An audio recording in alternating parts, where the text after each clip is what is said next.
جو توشہ خانہ اور القادر ٹرسٹ کیسز کے گرد جو عدلیہ میں جاری کوئی عجیب و غریب صورتحال ہے. کچھ لوگ اس کو تھیٹر بھی کہتے ہیں کہ ایک تھیٹر لگا ہوا ہے، کیونکہ زیادہ تر عدلیہ بے بسی کا اظہار کرتی رہی ہے بالواسطہ طریقے سے 9 مئی اور عمران خان سے جڑے ہوئے کیسز کے معاملے میں.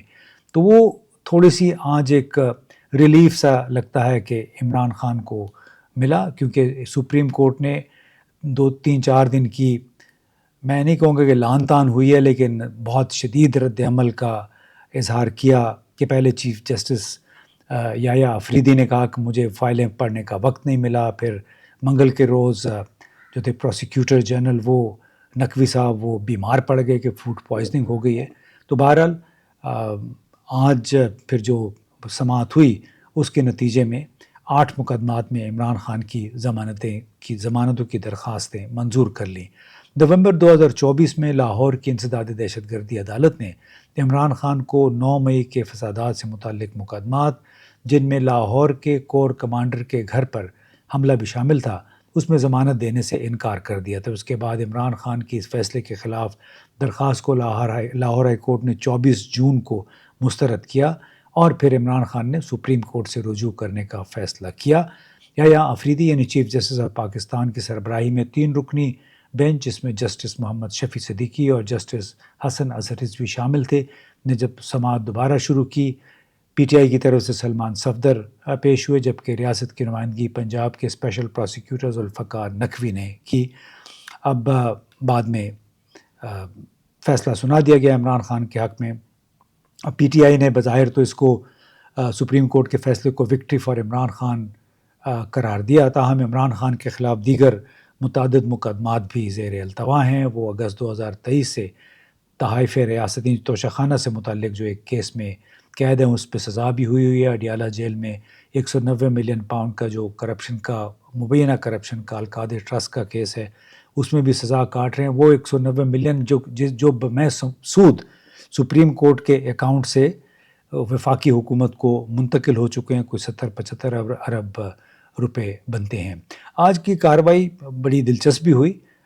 جو وہاں سے خبریں آئیں اس میں چیف جسٹس یحییٰ آفریدی نے پروسیکیوٹر نقوی سے 2 بنیادی سوالات کیے.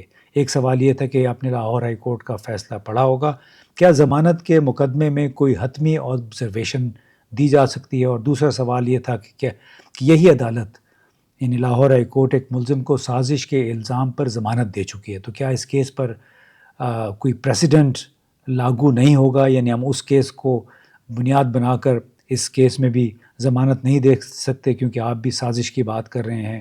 تو جو 12 اگست کی سماعت میں یحییٰ آفریدی صاحب نے لاہور ہائی کورٹ کی آبزرویشنز پر سوالات اٹھائے تھے اور کہا تھا کہ سپریم کورٹ قانونی نکات پر بات کرتے ہوئے کسی فریق کا کیس متاثر نہیں کرے گی.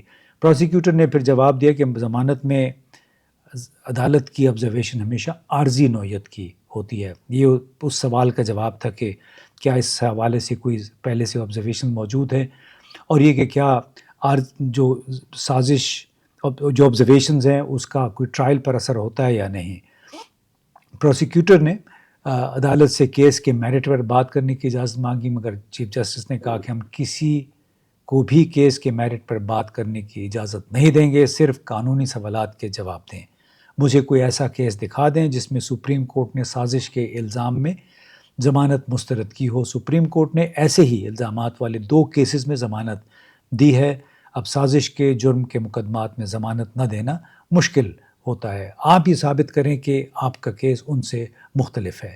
کیا کوئی ایسا کیس ہے جس میں سازش کا الزام ہو اور سپریم کورٹ نے ضمانت مسترد کی ہو؟ یہ بڑا ایک مشکل سوال تھا، جس پر ذوالفقار نقوی اسپیشل پروسیکیوٹر نے کہا کہ سپریم کورٹ میں سازش سے متعلق ضمانت منظور ہونے والے کیسوں میں ثبوت نہیں ہوں گے. موجودہ کیس میں سوشل میڈیا پر سازش سے متعلق ثبوت موجود ہے، یعنی سوشل میڈیا پہ ان کے اپنے پاس نہیں ہے، بلکہ یہ بھی سوشل میڈیا پہ چڑھ کے وہاں سے انہوں نے ثبوت حاصل کیے. تو چیف جسٹس نے بہرحال کہا کہ ضمانت کے مرحلے پر آپ میرٹ پر بات نہیں ہوگی.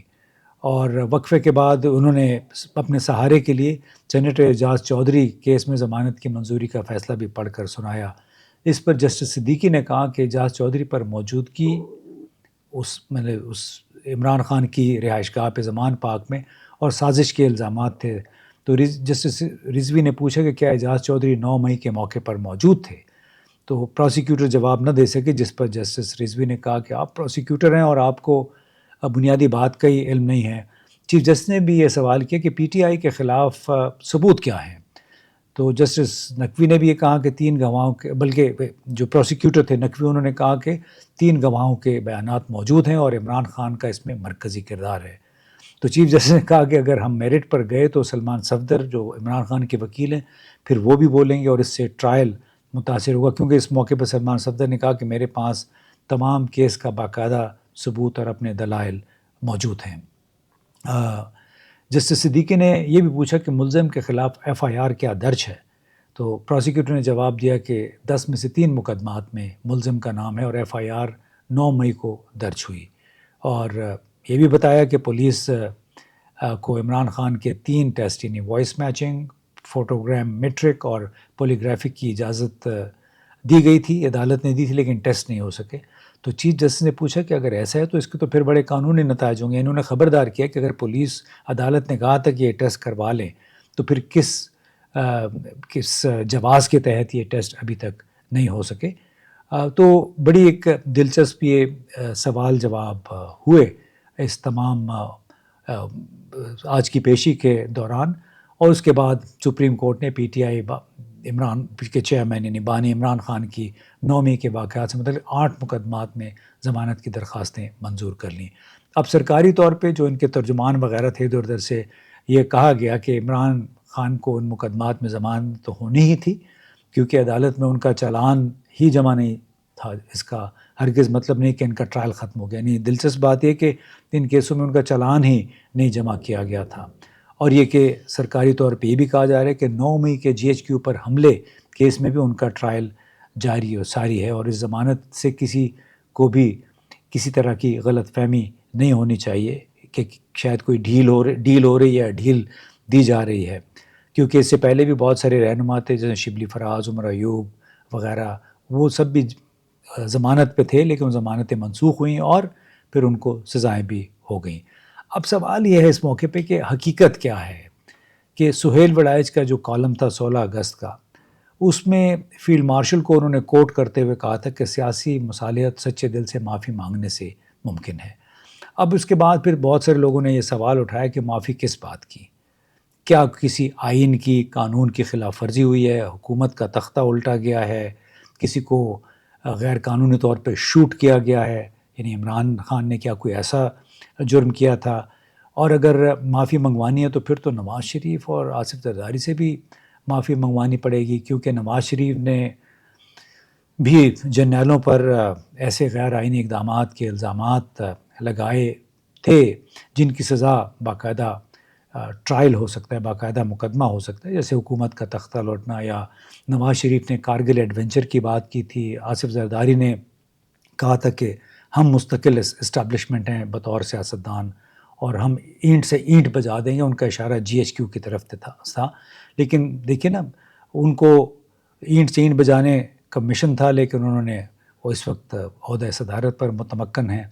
تو اب بات یہ ہے کہ کیا اسٹیبلشمنٹ عمران خان سے کسی ڈیل کے لیے بیتاب ہے، کوئی درمیانی رستہ نکالنا چاہتے ہیں؟ کیا وہ چاہتے ہیں کہ ملک معمول پر آئے؟